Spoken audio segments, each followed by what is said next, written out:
Ouais, bonjour à tous, bienvenue dans le QG, le rendez-vous politique de Télé Grenoble. 45 minutes en tête-à-tête chaque semaine avec un élu du territoire dont les décisions impactent directement notre vie quotidienne. Aujourd'hui, je reçois Cyrielle Châtelain. Bonjour. Bonjour. Bienvenue dans le QG. Vous êtes député de la 2e circonscription de l'Isère. C'est une circonscription qui englobe notamment les communes d'Échirolles, Saint-Martin-d'Air, Visil, Ebens, Gières, comme on le voit sur cette animation. Vous avez été élu en juin 2022. C'était le premier mandat électoral de votre carrière. Vous avez démarré directement par l'Assemblée nationale. Vous avez aujourd'hui 36 ans, ce qui est encore très jeune en politique. Ça ne vous a pas empêché d'avoir tout de suite des responsabilités à l'Assemblée nationale. D'abord coprésidente du groupe des écologistes, puis présidente à part entière après le retrait de Julien Bayou. Qu'est-ce que vous tirez comme bilan personnel de cette première expérience d'un an à l'Assemblée nationale ?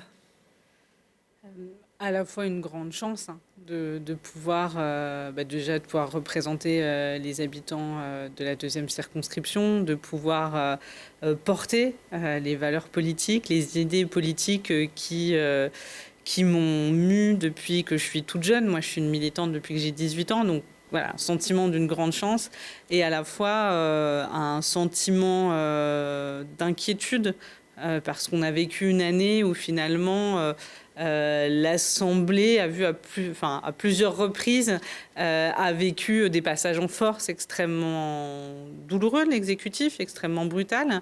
Donc une inquiétude sur la manière dont fonctionne ce système qui finalement est extrêmement vertical et écrasé par un système présidentiel qui, je pense, mine notre système politique. Vous ne le perceviez pas comme ça, vu de l'extérieur avant ?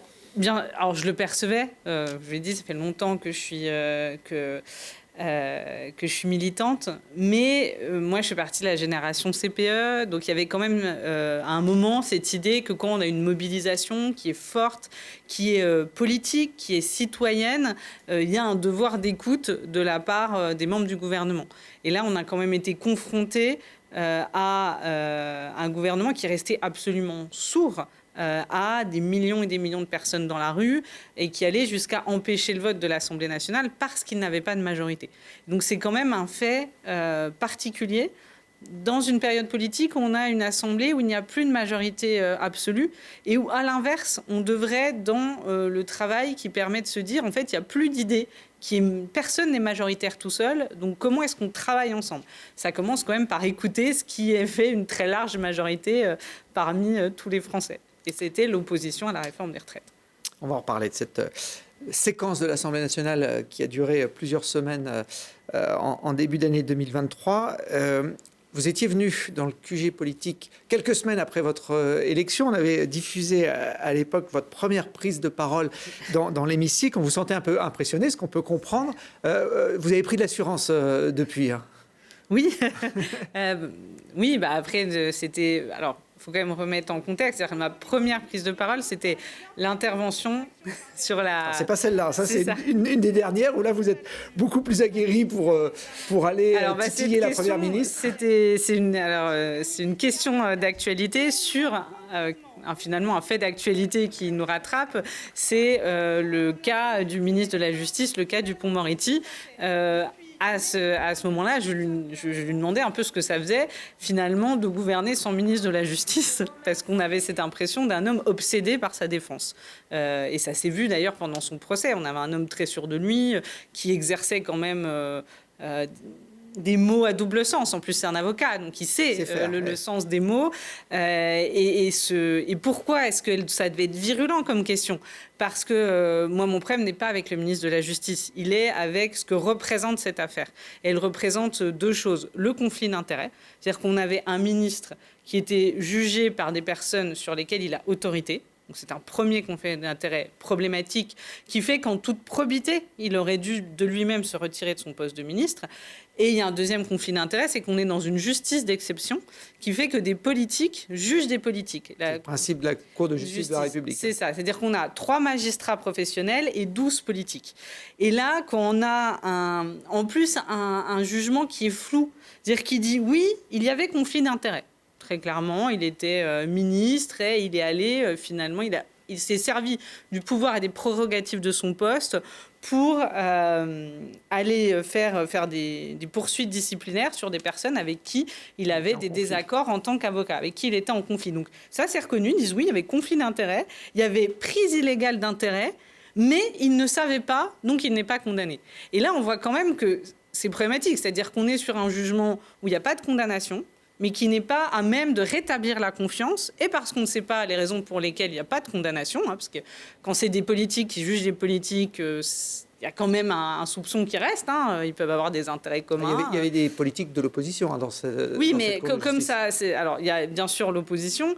Après, j'aurais envie de dire la probité dans la vie politique, quand on voit comment les LR ont traité le cas Éric Woerth, le cas Fillon, j'ai pas une confiance absolue qu'il n'y a pas quand même j'ai pas une confiance absolue. Et vraiment même cette floue dans la décision qui dit oui, il y a eu prise illégale d'intérêt, mais il ne savait pas. On parle d'un homme qui est avocat, qui a fait du droit toute sa vie, qui est ministre de la Justice, alors qu'on dit nul ne peut ignorer la loi. Le ministre de la Justice peut-il ignorer la loi et peut-il ignorer un conflit d'intérêts dont il était au courant? Donc il y avait des débats, il y avait eu même un débat sur un plateau télé quelques jours avant. Donc voilà, c'est ce qui est pour moi regrettable, c'est quand même que ça amenuise la confiance dans la parole politique, dans les décisions politiques qui peuvent être prises, parce que la question du conflit d'intérêts, c'est que quand quelqu'un prend une décision, quand il est ministre, quand il est politique, il ne doit y avoir jamais aucun doute que cette décision est prise dans l'intérêt général et jamais pour son intérêt particulier. Et là, le doute subsiste.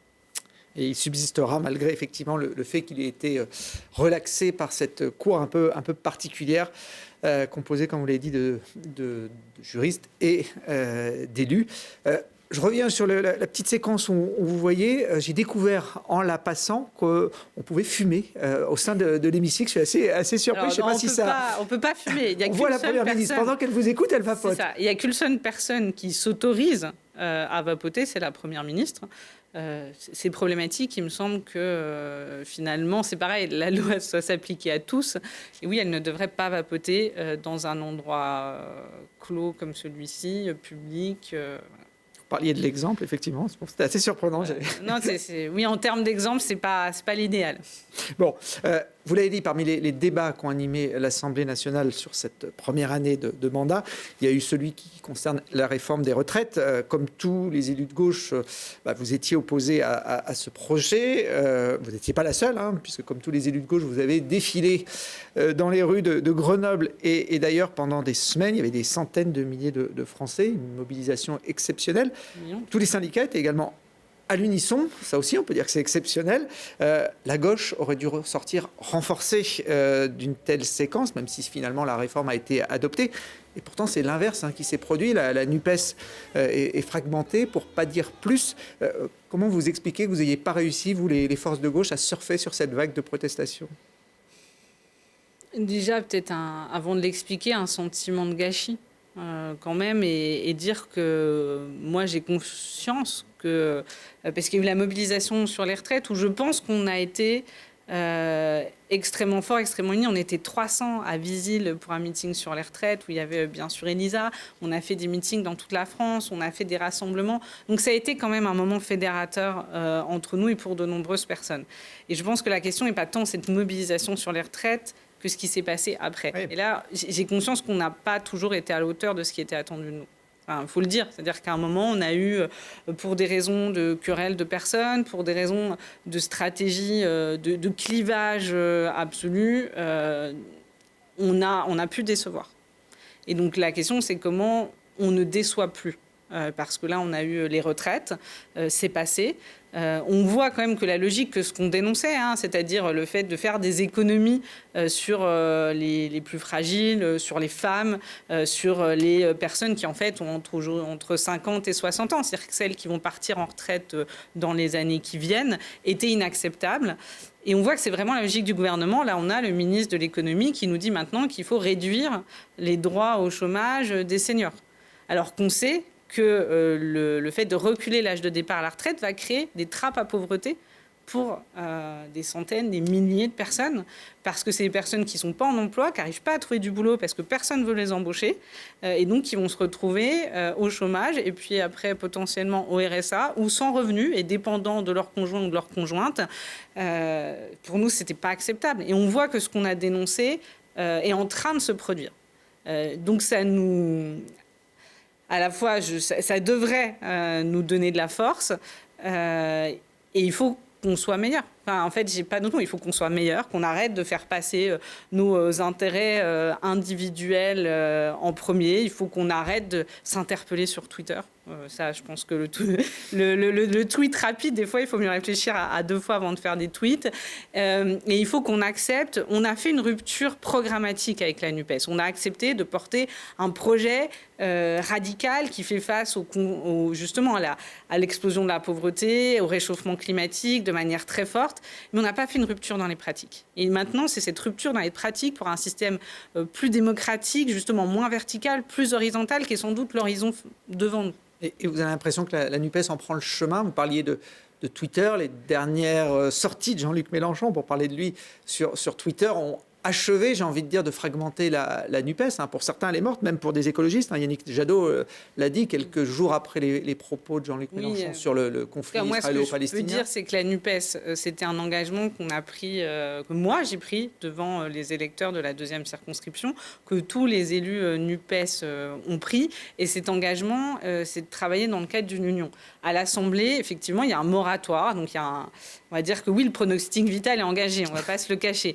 Mais on a quand même une responsabilité de travail parlementaire, de travailler ensemble, de collaborer ensemble pour faire passer les propositions sur lesquelles on s'est engagé devant nos électeurs. Donc ça, c'est ma responsabilité en tant que député. Puis après, je pense qu'on a une responsabilité politique qui est de se dire comment est-ce qu'on gagne. En fait, moi, je ne veux pas me résigner à me dire, en fait, c'est soit le projet libéral d'Emmanuel Macron qui rend les riches toujours plus riches et les pauvres toujours plus pauvres, soit un projet d'extrême droite. Je pense qu'on doit avoir un projet progressiste, humaniste, extrêmement fort dans ce pays.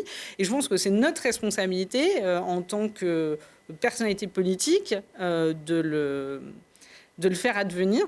Donc moi, en tout cas, je pense qu'on ne peut pas tout jeter dans la NUPES et qu'il faut repartir quand même de ce lien qu'on a réussi à créer. Il faut se rappeler qu'on ne se parlait pas avant, donc on a créé du lien. Et donc, il faut voir comment on le fait évoluer. Moi, ça, c'est ma position. Comment on le fait évoluer dans des changements de pratiques. Aussi, c'est une équipe. Il y a Jean-Luc Mélenchon, mais il y a Clémentine Autain, il y a Ruffin, il y a Alexis Corbière, il y a Elsa Faucillon pour le PC, Sébastien Jumel, Pierre Dharréville.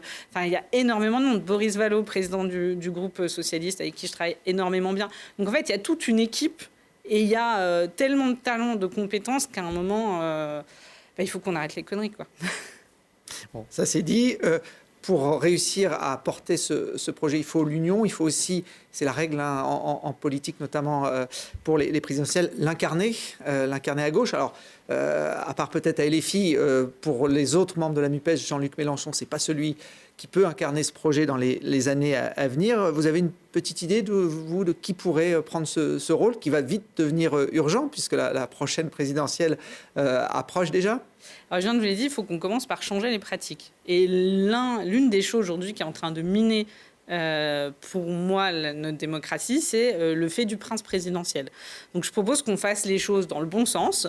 Déjà, il faut qu'on arrive à reposer un cadre de discussion commun avec toutes les forces de gauche. On a besoin de l'ensemble des forces de gauche, qu'on travaille sur un programme solide. Je vous l'ai dit, des compétences, il y en a beaucoup. Des personnes qui peuvent émerger, qui sont fiables, qui sont solides, il y en a beaucoup. Et après, il faut qu'on se mette d'accord sur un processus. Il n'en faudra qu'une. Mais justement, après, on se met d'accord ensemble sur un processus qui permet de départager la meilleure personne pour aller porter nos couleurs lors de la présidentielle, et aussi l'équipe qui va l'accompagner, parce qu'il y a la personne qui sera candidat à la présidentielle, et puis après, il y a l'ensemble des personnes qui, nous l'espérons, seront au gouvernement, seront à l'Assemblée. En fait, se préparer au pouvoir, c'est bien sûr savoir qui est candidat à la présidentielle, mais c'est pouvoir dire qu'est-ce qu'on veut faire, comment on va le faire, et rapidement, parce qu'il y a plein de sujets sur lesquels on n'a pas le temps d'attendre, le sujet climatique, le sujet social, et quelle équipe va le porter au gouvernement, à l'Assemblée,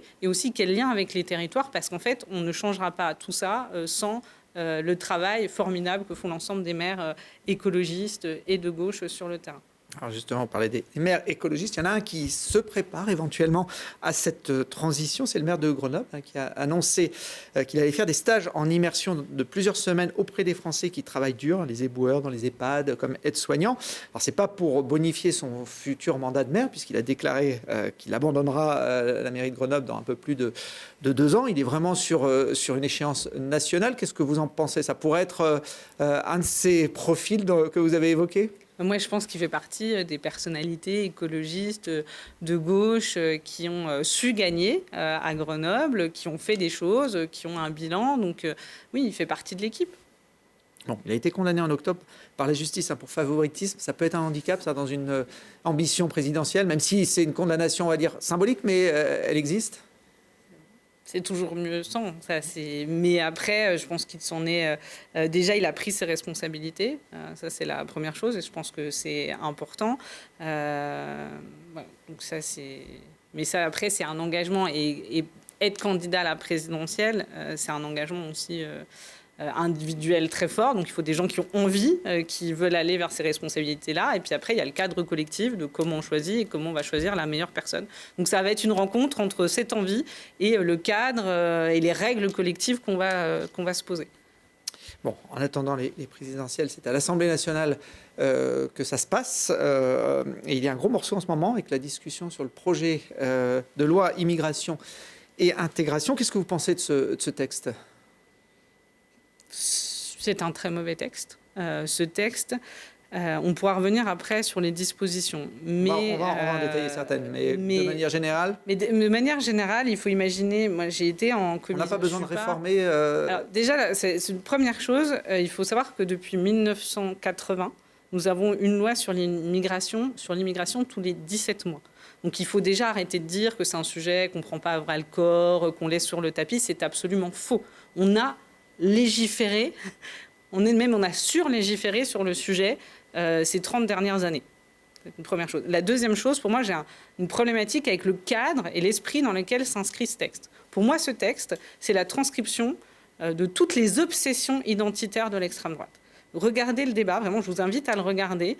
Moi, je suis extrêmement inquiète de voir comment se libère une parole qui n'est pas fondée sur des faits ou sur de la science, et donc qui parle, par exemple, d'une soi-disant submersion migratoire, alors que tous les chiffres nous montrent que ce n'est pas le cas, que non, la France n'est pas le pays qui attire toute la misère du monde. On est 77e au niveau mondial sur le nombre d'immigrés dans notre population. Donc on est très très loin d'être dans le top de l'accueil, que ce soit des réfugiés ou des immigrés de manière générale. Donc déjà, ça c'est absolument faux. Et je veux le redire, il n'y a pas de submersion migratoire, il n'y a pas d'immigration incontrôlée. On est sur des amalgames que l'extrême droite a perpétués pendant des années en disant immigration égale délinquance, pareil, qui ne sont pas fondés dans les faits, qui sont dénoncés par la défenseuse des droits. Et donc, c'est-à-dire l'Assemblée va devenir l'écho de toutes les obsessions et de tous les fantasmes de l'extrême droite. Et cet écho-là, elle a un impact dans la vie de milliers de personnes qui veulent venir en France, y compris des étudiants étrangers qui voudraient venir étudier, de personnes qui vivent en France depuis très longtemps et qui vont se retrouver dans des situations de précarité administrative, voire de précarité financière très forte. Donc, ça va avoir des impacts sur eux. Et ça a des impacts globalement sur le débat dans notre société. Quand on laisse dire ce genre de propos à l'Assemblée nationale, forcément, on voit malheureusement que l'extrême droite reprend des couleurs et qu'ils se permettent à Lyon de défiler dans les rues en disant « la France est à nous ». Non, la France n'est pas à l'extrême droite. Mais laisser se perpétrer un discours finalement raciste, un discours de fantasme identitaire, extrêmement excluant, c'est légitimer ces groupuscules d'extrême droite. Donc moi, je suis extrêmement inquiète et je dis à mes collègues qu'ils ont une responsabilité extrêmement forte. Il ne faut pas être lâche face à l'extrême droite. Il ne faut absolument jamais accepter ce cadre de débat qui est celui qu'ils ont dessiné. On voit là quelques images justement effectivement des rassemblements que vous évoquiez ces derniers jours à Lyon, à Valence, notamment en lien avec un... Là, on a vu des tags, mais vraiment, enfin, je sais pas, voilà, ça, c'est ça. C'est-à-dire que c'est des hommes en noir qui défilent, qui, pour certains, font des saluts nazis. On voit des... voilà. Donc, on est quand même sur de l'extrême droite raciste, antisémite. Il faut rappeler généralement que ça va avec l'homophobie, le sexisme, c'est-à-dire qu'on est vraiment sur un repli identitaire, sur le déferlement d'une idéologie dont la seule logique est d'exclure. Mais d'exclure tout le monde, d'exclure toutes les personnes qui ne ressemblent pas à ce qu'ils considèrent être généralement, si je reprends leur mot, pur, et généralement un homme blanc et si possible riche. Et donc moi, je trouve ça extrêmement dangereux. Et vraiment, le discours politique a une responsabilité, au-delà même des amendements qui seront posés, le fait de laisser un écho sans... Moi, j'attends du ministre de l'Intérieur qui rappelle les chiffres, qui rappelle les faits. Il ne le fait pas. Nous serons là pour le faire. Aujourd'hui, ils sont quelques dizaines. Alors, c'est impressionnant, ça fait des images chocs, mais est-ce que c'est vraiment un danger pour notre société ? Ils sont quelques dizaines partout en France. Et en fait, depuis septembre, depuis un an, en fait. Il faut imaginer, vous avez dit, je prends mon mandat. Je prends mon mandat dans un contexte où on voit une recrudescence, et je vous amène à les regarder, c'est-à-dire de plus en plus, on a des rassemblements partout en France de personnes d'extrême droite. On voit rejaillir, je l'ai dit, des croix gammées. On a vu dans le Jura des personnes qui ont diffusé des tracts néo-nazis. Et donc ça veut dire que ça fait un an que peu à peu, ils proclament que l'espace public est à eux. C'est-à-dire qu'en fait, quand ils sortent comme ça, généralement, leur objectif, c'est de faire des ratonnades. C'est-à-dire d'aller, finalement, agresser des personnes dont ils considèrent qu'ils n'ont pas leur place dans la rue en France. Moi, je pense que ça contrevient à toutes nos valeurs d'égalité, déjà. En fait, tout Français a le droit d'être dans la rue, de liberté. Ça, c'est la liberté de déplacement, c'est un fondamental, et de fraternité et de solidarité.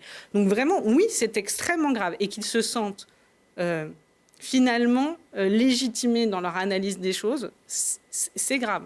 C'est profondément grave.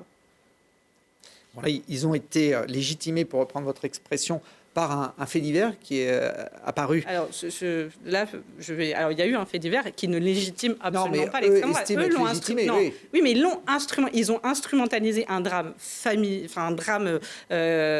pour la famille extrêmement forte et pour tout un village de la mort de Thomas, qui est dramatique, qui est terrible. Mais ils l'ont instrumentalisé. Dans aucun cas, cela ne vient valider leur obsession identitaire. Non, mais je veux le dire très clairement. C'est-à-dire que justement, ils veulent nous faire croire que ce cas-là, qui est terrible, représenterait un conflit de civilisation, un conflit ethnique. De peuple, hein, c'est ce que c'est les termes qui ont été employés par certains C'est ça, élus. deux peuples. Et donc, on voit vraiment, quand je parle d'obsession identitaire, c'est cette idée-là. Comme ce qu'il y a derrière, et je veux le dire, ce qu'il y a derrière l'idéologie de l'extrême droite, du Rassemblement national, malheureusement maintenant d'une partie DLR, c'est qu'une partie des Français ne serait pas français. C'est inacceptable. Cette idée que Jean-Marie Le Pen appelait des Français de papier. C'est le président du groupe LR au Sénat qui parlait de régression vers les origines ethniques. C'est faux. Moi, je le redis, je suis profondément attachée à l'idée d'égalité. Tout Français né en droit et doit être traité de la même manière. Si on commence à accepter les discriminations, si on commence à rentrer dans cette idée qu'il y aurait des Français qui seraient moins Français que d'autres, qu'il y aurait finalement deux peuples en France qui le font face, on fait déjà une terrible erreur. C'est-à-dire c'est faux. Et on rentre dans une vision des choses, dire que c'est eux qui veulent créer la guerre, c'est eux qui veulent créer ce conflit qui aujourd'hui n'existe pas. Je pense que notre rôle en tant que politique, elle est à l'inverse. Elle est de faire du lien, elle est de comprendre, elle est d'amener les services publics, d'amener de l'écoute qui permettent à chaque personne de ne pas se sentir rejetée ou délaissée. Parce qu'en fait, généralement, derrière ce qu'ils instrumentalisent, ce que l'extrême droite instrumentalise, c'est des drames, mais c'est aussi un sentiment de toute une partie de la population aujourd'hui qui ne compte pas.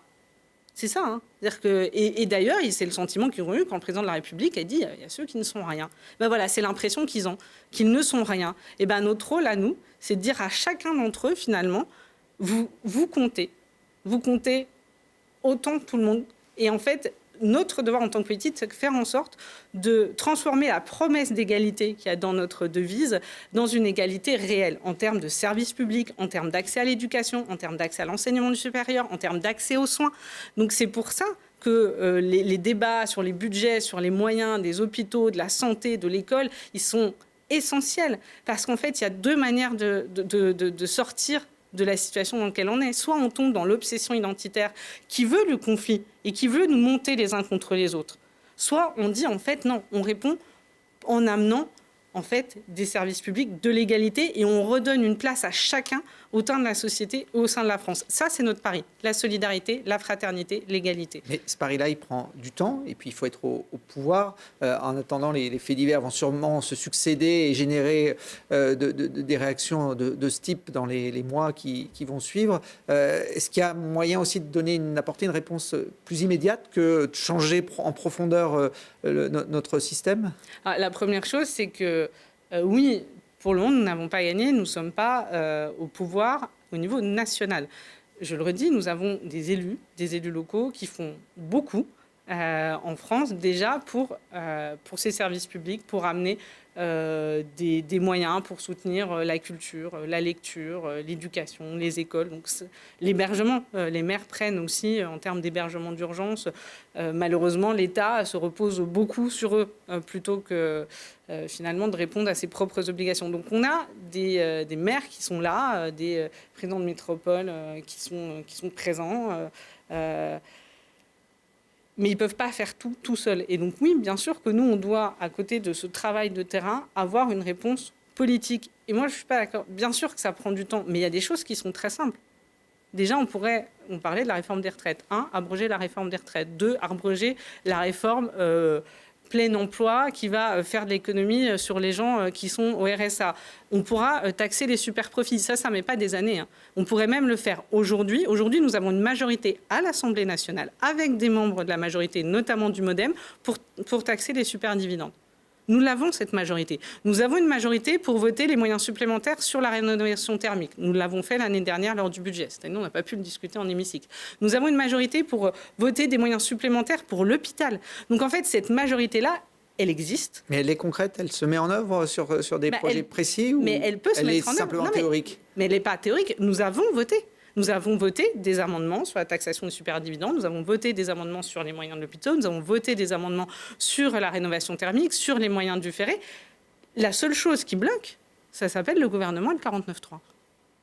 Non mais on va être très clair, c'est-à-dire qu'aujourd'hui, si on fait confiance à l'Assemblée nationale, il y a des sujets sur lesquels on peut légiférer dans l'intérêt des Français et pour remettre des moyens pour plus de services publics et plus d'égalité entre les territoires. Parce que ça, c'est une conviction. Moi, j'ai beaucoup de désaccords avec mes collègues de droite, mais par exemple, sur les services publics, nous arrivons aussi à créer des majorités. D'ailleurs, hier, lors de ce qu'on appelle la niche, c'est-à-dire la journée d'initiative parlementaire de la France insoumise, il y a eu une majorité sur un texte sur les services publics. Donc, certes, nous ne sommes pas encore au gouvernement. Si nous l'étions, ça irait beaucoup plus vite. Mais on a les moyens de légiférer et de tout de suite avoir plus de moyens et répartir les richesses. Alors, vous évoquiez le 49.3, ce projet de loi immigration est parti, en tout cas, pour être à nouveau adopté par un 49.3. Enfin, j'imagine que votre groupe ou les élus députés de gauche ne vont pas le soutenir. Le projet de loi immigration, pour le moment, on ne sait pas. Non, mais pour le moment, il y a plusieurs options. Qu'il trouve une majorité, que moi, je ne souhaite pas. Oui, nous ne le voterons pas. Parce que je pense que c'est un mauvais texte. Très clairement.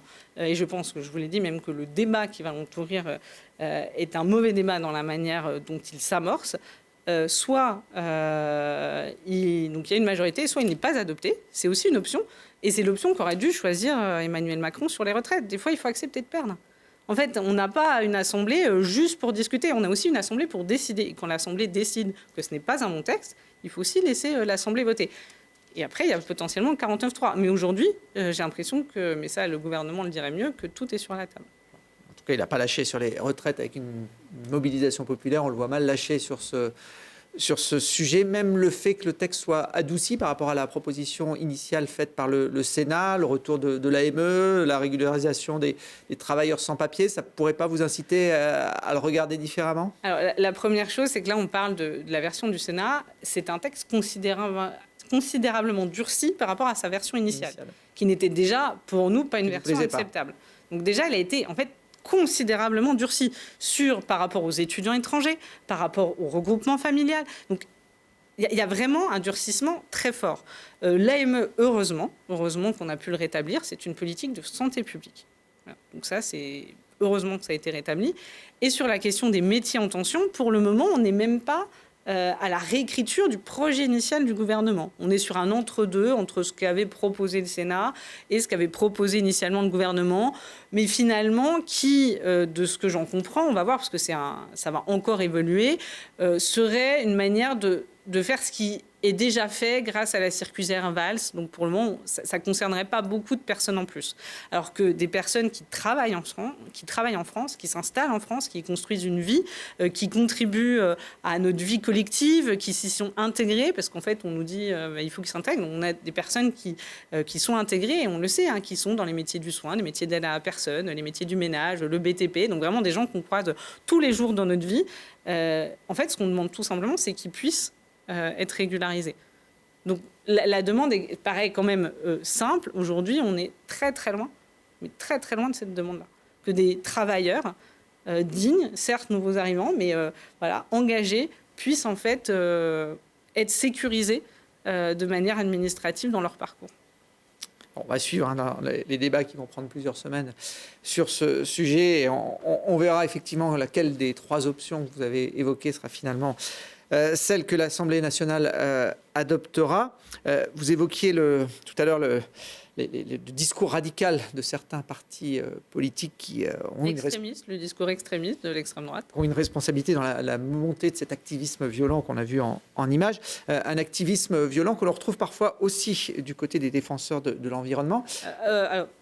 Alors, là, je ne peux pas vous laisser faire un parallèle entre... Je ne fais pas de parallèle, mais c'est juste pour... Oui, non, mais vraiment, je ne peux pas vous laisser faire un parallèle entre des gens qui crient dans la rue « La France est à nous », qui vont faire des ratonnades pour empêcher d'autres personnes d'occuper l'espace public, et des mobilisations environnementales qui... Oui, mais qui parfois débordent aussi dans la violence. Oui, mais c'est pas du tout la même... Le fond n'est pas le même. Mais Non, mais même, on a des personnes qui sont dans la rue et qui vont attaquer d'autres personnes. De l'autre côté, on a effectivement des mobilisations qui, pour certains, et moi je suis non violente, mais qui veulent aller faire des dégradations et peut-être... Mais on est sur un conflit lors de mobilisation. Ce n'est pas des gens qui sont dans la rue et qui vont commencer à attaquer les autres. Enfin, c'est absolument, mais fondamentalement différent. Et il y a une autre différence, c'est qu'on a une mobilisation d'un côté où très clairement on est on n'est pas vraiment en situation de force. Hein. Je ne sais pas si vous montrez des images, mais les militants ne sont pas en situation de force.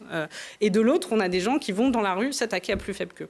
Et ça, c'est l'extrême droite. C'est d'être dans la rue, s'attaquer à plus faible qu'eux. Et vu que je réagis, je le dis aussi, il y a une responsabilité forte de l'extrême droite, je le redis, une responsabilité à toutes celles et tous ceux qui sont parlementaires et qui ne viennent pas contredire ce débat. Ne rien dire, laisser le discours de l'extrême droite s'amplifier, se poser, c'est être lâche. Alors, si je faisais le lien, c'est parce que la semaine dernière, on recevait à votre place Didier Rambaud, sénateur isérois, qui fait partie de la majorité présidentielle d'Emmanuel Macron. Et la règle dans cette émission, c'est de demander à l'invité du jour de poser une question au prochain. Et Didier Rambaud avait une question à poser sur cette thématique. Je vous propose de l'écouter. Cyrielle Châtelain, bonjour. Ces derniers mois, nous avons vu beaucoup de manifestations, parfois violentes, autour de sujets qui concernaient un petit peu l'environnement. Ma question est la suivante. Est-ce que vous estimez que la désobéissance civile doit justifier des violences, tant vis-à-vis tant sur les personnes que sur les biens? J'aimerais un peu avoir aujourd'hui l'avis des élus écologistes à ce sujet. Merci. Alors, Châtelain, on a compris que vous mettiez pas... avis, déjà, je pense qu'il le connaît, mais je vais le dire. Déjà, je veux quand même revenir sur pourquoi, parce que globalement, il va parler des mobilisations de Sainte-Soline. Pourquoi est-ce qu'on se mobilise? Ou le Lyon-Turin dans la vallée de la Maurienne, qui avait été aussi violent il y a quelques mois. Pourquoi on se mobilise? C'est sur la question de l'eau, notamment que ce soit sur la question des bassines. C'est contre l'accaparement par quelques-uns d'une ressource qui est un bien commun, qui est l'eau.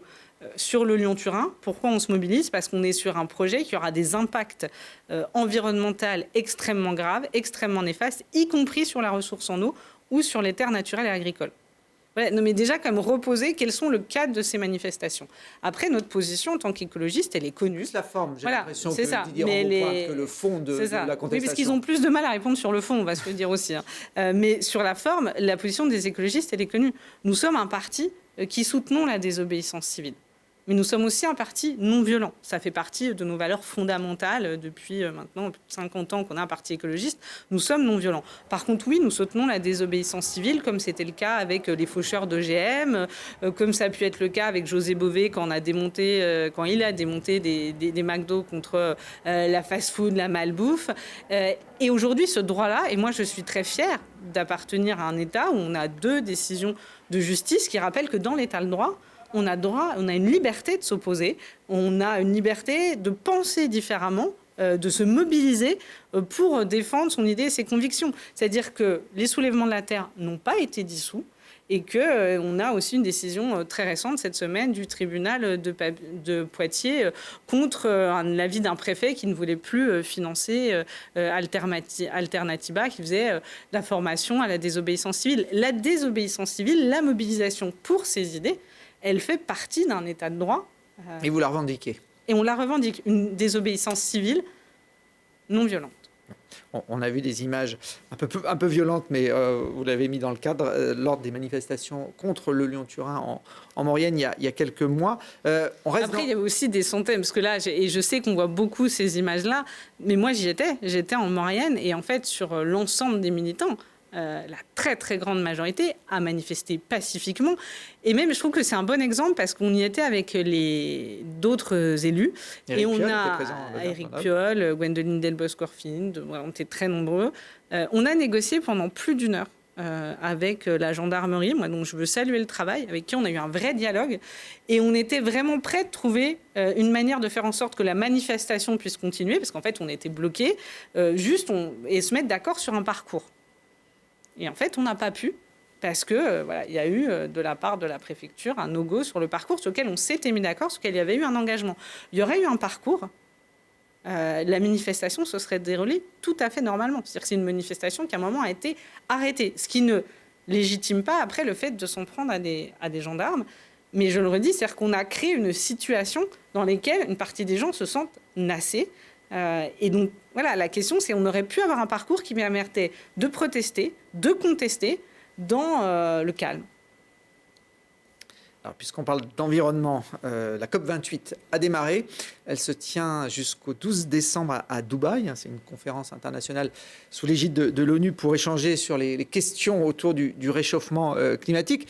Dubaï, c'est aux Émirats arabes unis. On voit le président Emmanuel Macron arriver pour cette COP28. Est-ce que c'est le bon endroit pour organiser ce type d'événement ? C'est pas mon endroit préféré, non. Et clairement, le fait qu'on ait pour la première fois le président d'une COP qui est aussi PDG d'une multinationale du fossile, oui, c'est très compliqué. À la fois, pour moi, l'objectif de cette COP, il faut le dire, c'est une COP importante. C'est-à-dire qu'on fait le bilan de la COP 21 des accords de Paris. Et clairement, le bilan, il ne va pas être bon. On n'est pas sur la trajectoire qui nous permet de limiter le réchauffement climatique à plus 1,5 degré. On est plutôt sur une trajectoire à plus 3 degrés au niveau mondial. C'est-à-dire qu'on est sur des conditions de vie extrêmement dures. Donc il y a un enjeu extrêmement fort. Et si on veut tenir cette trajectoire de de limiter le réchauffement à 1,5 degré, il y a un consensus scientifique, il n'y a qu'une seule solution. Il faut sortir des fossiles. Il faut sortir des fossiles.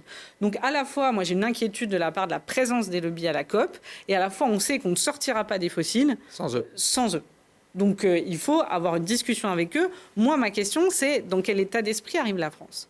Et la France, elle doit arriver avec un mandat très ferme, qu'aujourd'hui je n'entends pas forcément, sortie des fossiles, avec une date. Et pour ça, elle doit être exemplaire. Elle doit être exemplaire, ça veut dire que, par exemple, elle ne doit pas permettre les 8 nouveaux forages qui auront lieu en Gironde. C'est pas possible d'être encore sur un forage de fossiles en France aujourd'hui, alors qu'on explique qu'on veut faire la transition écologique. Et c'est pour ça qu'avec le groupe écologiste, j'ai déposé une proposition de loi pour sortir des énergies fossiles et des 3 énergies, le charbon, le gaz, le pétrole. Mais est-ce qu'on a le choix aujourd'hui de sortir de ces énergies tout de suite ? Est-ce qu'on a des solutions alternatives qui sont opérationnelles ? Déjà, là, vous avez raison, c'est qu'on a une économie qui est shootée aux énergies fossiles. Mais vraiment shooter, parce qu'en fait, on pense au pétrole, on se dit, je fais rouler ma voiture, le gaz, ça me permet de me chauffer, mais il faut savoir qu'il y a des dérivés de pétrole un peu partout. Dans nos habits, dans les cosmétiques, dans les emballages. Donc on a créé une dépendance, on est accro. Donc oui, il va falloir se sevrer. Ça, il faut le dire, il va falloir se sevrer, il va falloir sortir notre économie de cette dépendance. Mais c'est indispensable si on veut avoir des conditions de vie vivables sur la planète.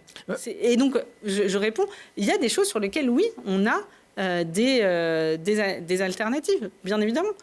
Sur les transports, si on se bat pour avoir des moyens sur le ferré, des moyens pour du transport public, bien sûr, c'est pour pouvoir sortir de la dépendance à la voiture. Il y a trop de gens aujourd'hui qui n'ont pas d'autre choix que de prendre leur voiture. Il y a, oui, la voiture électrique, c'est un des outils. C'est pas le seul. Hein. Pour moi, c'est le transport en commun. Et oui, après, il va falloir changer d'habitude et, par exemple, plus marcher. Et il va falloir commencer à penser comment on refait des habits. Ça veut dire, oui, faire moins d'habits. Il va falloir sortir de la fast fashion. Mais je pense que voilà, on n'a pas besoin. Le nombre d'habits a été multiplié. Le nombre d'habits achetés a été multiplié par 2 finalement depuis les années 80 ou 90, et leur durée de vie a été divisée par 2. Donc en fait, ça serait bien de retrouver des habits qui tiennent longtemps. Et donc, on en achète moins. Mais en fait, c'est ça qu'il faut mettre en place. C'est-à-dire qu'il faut sortir de cette addiction. Et donc, et tant qu'on n'aura pas posé le fait qu'on arrête les fossiles, on n'en sortira pas. Et je vais vous dire pourquoi. C'est que ce discours qui est de dire on n'a pas le choix, il a été aussi instauré par les industries du fossile. Il faut savoir que les industries du fossile connaissent l'impact de leurs activités depuis les années 60. Ils ont des rapports scientifiques présentés au conseil d'administration depuis les années 60 sur leurs impacts sur le climat. Ils auraient eu, depuis les années 60, pour changer d'activité, pour nous permettre de nous adapter. À l'inverse, qu'est-ce qu'ils ont fait? Ils ont financé des campagnes de déni climatique. Ils ont fait de la désinformation. Du lobbying. Mais c'est pire que du lobbying. Ils ont financé des chercheurs pour aller raconter n'importe quoi. Mais n'importe quoi. Dire que le CO2, c'était bon pour l'être humain, dire que le réchauffement climatique n'existait pas. Et donc maintenant, comme en fait le réchauffement climatique a des impacts, ils financent des gens pour dire « non, mais pas tout de suite ». Ou non, mais ça ne sert à rien de faire quelque chose en France. Ça, ce sont des aspects du discours climato-sceptique qui veulent nous empêcher d'agir. Et donc, c'est des industries, si on ne les contraint pas, elles ne changeront pas. Et donc, il y a 2 manières de les contraindre. Déjà, interdiction des nouveaux projets de recherche, d'exploration des fossiles en France. Donc, c'est-à-dire, on arrête les forages en Gironde. Et la deuxième manière d'agir, c'est sur la finance. Il faut savoir que depuis l'accord de Paris, si on prend les 60 plus grandes banques mondiales, dont on a plusieurs françaises, c'est 5500 trilliards de dollars qui ont été mis dans les énergies fossiles. On a nos 7 plus grandes banques françaises, c'est 8 fois les émissions de la France. Ça nous met sur une trajectoire à 4 degrés. Donc en fait, il va falloir que les acteurs financiers, on les oblige à ne plus financer le fossile et à les financer et avoir l'argent pour financer toutes les solutions alternatives. L'argent existe. Il faut juste le mettre au bon endroit. Juste un petit exemple concret. Si on arrêtait aujourd'hui, puisque vous dites que c'est possible, l'utilisation du pétrole, cette COP 28 a déplacé 70 000 personnes. Elles sont toutes venues en avion. Il n'y a aucune solution pour faire voler des avions si on n'a pas de pétrole. Comment on fait? On arrête de circuler? Alors déjà, la sortie du fossile, même dans ma proposition de loi, on n'est pas demain, il n'y a plus de fossiles. Oui, on arrête les nouveaux projets en France, parce que je pense qu'on doit être exemplaire. Et sur la question de la finance, on est sur un objectif d'arrêter de financer en 2040 pour Europe et OCDE et pour 2050 au niveau mondial. On a bien conscience que demain, on ne va pas dire à toutes les compagnies aériennes qu'elles arrêtent. Par contre, oui, changer va avoir des impacts sur nos modes de vie. Ça, c'est aussi c'est quelque chose qu'il faut dire. Il faut avoir un impact sur le mode de vie. Pas de la même manière. Parce que là, vous prenez l'exemple de la COP. Mais en vrai, majoritairement, l'avion... Le trafic aérien est en augmentation qu'en diminution. Mais il est en augmentation. Et le trafic aérien, il est en augmentation pour plusieurs raisons. Professionnelles, loisirs et parfois familiales. En fait, toutes ces raisons ne se valent pas. Enfin, que des gens qui habitent à La Réunion prennent l'avion pour venir voir leur famille en France, je peux le comprendre. Qu'on soit obligé d'aller à la COP. Mais en fait, par contre, qu'on prenne l'avion un week-end pour aller en vacances à Barcelone ou à Ibiza, oui, il faut dire qu'aujourd'hui, ce n'est plus possible. Et il faut dire aujourd'hui que c'est les plus riches qui émettent le plus de CO2. C'est-à-dire que c'est ceux qui ont les moyens de partir rapidement, comme ça, quelques jours, de prendre l'avion. Et ce mode de vie, là, ces choix, nous mettent tous et tous en danger. Donc oui, il va falloir moins consommer. Et il faut l'accepter, il faut sortir de ça.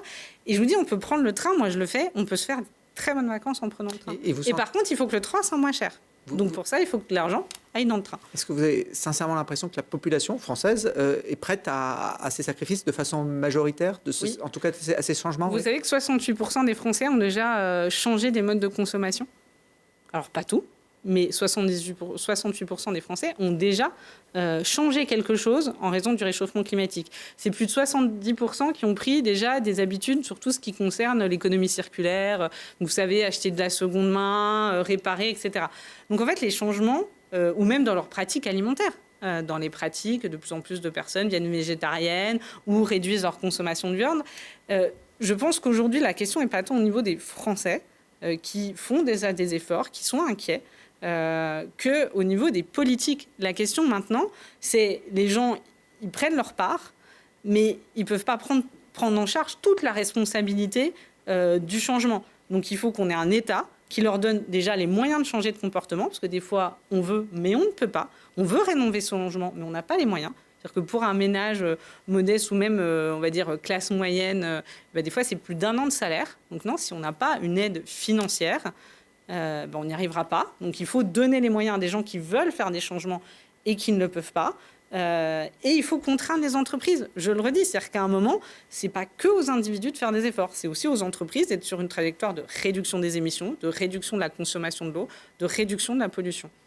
On parlait de trajectoire, vous évoquiez 3 degrés à l'aube du prochain siècle si on reste sur les trajectoires actuelles. Mais à chaque fois qu'on fait des prévisions, elles ne sont pas tenues. Donc 3 degrés, c'est presque un minimum. Vous restez optimiste quand même sur l'évolution du monde au fond de vous, même si vous avez votre discours de militant, vous vous dites on n'y arrivera pas, on ne pourra pas faire bouger tout ça comme il faudrait. Alors, je suis inquiète. On va se dire, je suis extrêmement inquiète. J'ai des enfants en bas âge. Donc oui, forcément, je vis cette inquiétude que je pense beaucoup vivent. Mais je n'ai pas renoncé. Moi, c'est un combat finalement quasiment de toute ma vie. Et je sais que, surtout, ce qu'il ne faut pas croire, c'est qu'il y a un moment où on va basculer. C'est-à-dire que chaque degré, chaque dixième de degré qu'on arrive à ne pas réchauffer, c'est une qualité de vie gagnée. Chaque tonne d'émissions de CO2 qu'on n'aimait pas, c'est une victoire. Donc oui, ça va être difficile, mais on est encore dans un moment où on peut agir. Et on peut agir si on a une volonté politique très forte, justement, d'accompagner cette volonté d'engagement, et si on a une volonté politique qui remet aussi la responsabilité et les contraintes sur les très grandes entreprises et sur les ménages les plus riches qui, aujourd'hui, polluent le plus. Alors, je rebondis sur le fait que la population, selon vous, est prête à faire ces efforts, a déjà commencé. Parmi les solutions pour produire de l'énergie alternative non carbonée, il y a l'éolien. Si j'en parle, c'est qu'il y a un projet qui a été soumis en Isère, dans le petit village de Châtel-en-Trièves, à la population. La maire de cette commune voulait installer des éoliennes. Tout le monde, en général, met en avant ce type d'énergie renouvelable. Il y a eu une opposition de la population. Elle a fait voter les habitants de la commune. Résultat, plus de 60%, 63%, je crois, ont voté contre. Le projet est donc abandonné. On le revoit ça systématiquement dans tous les projets d'aménagement. Les gens veulent bien des éoliennes, mais pas devant chez eux. Comment on fait? Est-ce qu'il faut passer en force contre l'avis des citoyens pour développer au plus vite ce type d'énergie? Ah non, moi je ne pense pas qu'il faut passer en force. Et on a eu le projet de loi ENR, et pour nous la question de la consultation et du travail très en amont des projets avec la population était une des clés de réussite. Je pense qu'on ne passe pas en force sur ce type de projet. Donc on abandonne les projets les uns après les autres? Par contre, la question c'est comment on développe. Et en attendant d'accompagner que ces projets sortent, il faut développer des énergies renouvelables sur des zones déjà artificialisées. Donc, pour le panneau photovoltaïque, ça va être, par exemple, sur les toits des grandes surfaces, sur tous ces grands espaces déjà artificialisés où on peut mettre du panneau solaire, sur les parkings. Ça, c'est déjà... la loi l'accélère. Elle aurait pu aller plus loin, parce que je pense qu'on pouvait se mettre sur plus de parkings, mais voilà. Et par exemple, même sur l'éolien, vous savez, par exemple, si vous allez en Allemagne, il y a des éoliennes dans les ports industriels et dans les espaces industriels. Là, je pense que personne ne s'opposerait à ce qu'on mette des éoliennes dans des espaces déjà artificialisés, qui généralement n'ont pas une qualité paysagère folle, mais c'est pas ce qu'on leur demande. Hein. Donc voilà, c'est aussi se dire, on commence par mettre là où c'est artificialisé, là où ça a le moins d'impact, et on travaille pour pouvoir monter des projets avec la population, bien sûr, un peu partout. Et on adapte aussi les énergies à l'endroit. Le passage en force, ça ne vous paraît pas une solution à étudier? Vous parlez d'urgence, il faut tripler les ENR, etc. Aujourd'hui, avec tous les recours possibles, on sait très bien qu'on n'arrivera pas à tripler la production d'énergie renouvelable si la quasi-totalité des projets sont contestés, voire arrêtés. Alors moi, j'ai un peu l'impression, et quand je parle de volonté politique, c'est un peu comme tout, c'est-à-dire qu'aussi, il y a une question de la performativité du discours politique. Et moi, j'ai pas l'impression, même si on a eu un projet de loi, d'avoir un gouvernement qui est complètement mobilisé sur la question des ENR, dans l'absolu, même si pour le coup, ce n'est pas de leur faute s'il y a tous les recours, etc. Ils ont voulu simplifier les possibilités. Oui, mais c'est ça. Mais en fait, simplifier, on en revient, et c'est là on a deux oppositions. Ils simplifient pour aller plus vite, mais à la fin, donc ça a l'impression du passage en force, de gens qui ont déjà l'impression qu'il y a plein de contraintes. Parce qu'en fait, c'est ça, c'est le sentiment d'injustice. C'est-à-dire que les gens, ils sont prêts à prendre leur part, à accepter de faire des efforts, à accepter qu'il y ait des projets d'énergie renouvelable à côté de chez eux, s'ils ont l'impression que tout le monde fait des efforts. Et donc, en fait, le en même temps qui est de dire, on va développer, on va vous contraindre, mais par contre, de l'autre côté, on va laisser Total faire son projet de dingue en Ouganda, qui est une bombe climatique. On va, les compagnies aériennes vont continuer comme ça, on n'interdit pas les jets privés. Forcément, au bout d'un moment, ils se disent, les gens se disent, pourquoi il n'y a que moi qui fais des efforts? Donc la question de la justice, elle est primordiale. Et après, voilà, sur les projets, on est déjà sur les espaces artificialisés, on travaille avec les populations sur des projets pour les installer un peu partout sur le territoire, car oui, il va falloir des ENR partout. Et à un moment, si à la fin, vraiment il y a des désaccords, on verra les endroits où oui, il faut mettre des projets. Il y a des projets, par exemple, comme les trams, des fois, qui se sont faits où les gens n'étaient pas complètement convaincus. Et en fait, après, on s'habitue. Mais ça, c'est possible que si on a un travail, mais dès l'amont sur ce projet-là. C'est-à-dire que le passage en force, pour moi, est quand même contre-productif. Et pas que pour moi, d'ailleurs, le GIEC le dit. Il explique que ce qui permettra d'accélérer la transition, c'est justement la démarche participative. Même si ça prend plus de temps au final. Oui, mais parce qu'à la fin, ça se fait. Quand on passe en force, généralement, ça se fait pas. Et après, ça ne veut pas dire que tout le monde sera d'accord. C'est ce que je veux dire avec les projets de tram. C'est que des fois, il reste quand même des gens qui ne sont pas d'accord, mais à la fin, on se rend compte que c'était pas si mal. Donc, on sait très bien qu'on ne convaincra pas 100% des gens, mais avec un travail de concertation, on travaille sur les projets dès le début, on arrive à en convaincre beaucoup plus. Alors, on va changer de sujet pour finir cette émission. C'est aussi dans l'actualité nationale et locale de cette semaine. C'est les Jeux Olympiques d'hiver qui auront lieu chez nous, dans les Alpes, en 2030. Ça avait été un projet lancé par Laurent Wauquiez il y a quelques mois, un projet qui a rapidement vu le jour, puisque le CIO a confirmé que seule la France était retenue dans cette candidature. Donc on voit mal comment on n'aurait pas les Jeux en 2030. Ce sera juste 6 ans après ceux de Paris. Est-ce que vous vous êtes réjoui de cette annonce, Cyrielle Chatelain? Absolument pas. Je ne suis pas surpris de votre réponse. Pas du tout. On est vraiment dans le cas d'une fuite en avant. Cette idée qu'on va pouvoir continuer à faire des jeux gigantesques, que la montagne n'est pas en train de vivre des bouleversements majeurs. Donc voilà, on est dans une espèce de déni. Il faut savoir qu'aujourd'hui en France, il y a à peu près 34% des stations qui dépendent de la neige artificielle. Donc on a déjà une montagne qui a changé. Là, on est en 2030. C'est à la fois très rapide et vu les records de température qu'on vit tous les ans, très loin. On ne sait pas s'il y aura de la neige. Il y aura une obligation d'avoir de la neige au moment des Jeux. Et donc, qu'est-ce qui va se passer? On va aller chercher de l'eau. On va aller chercher de l'eau, on va continuer la neige artificielle. Donc, en fait, on va continuer à alimenter un système qui est finalement destructeur. Et donc, pour ça, moi, je le regrette fortement.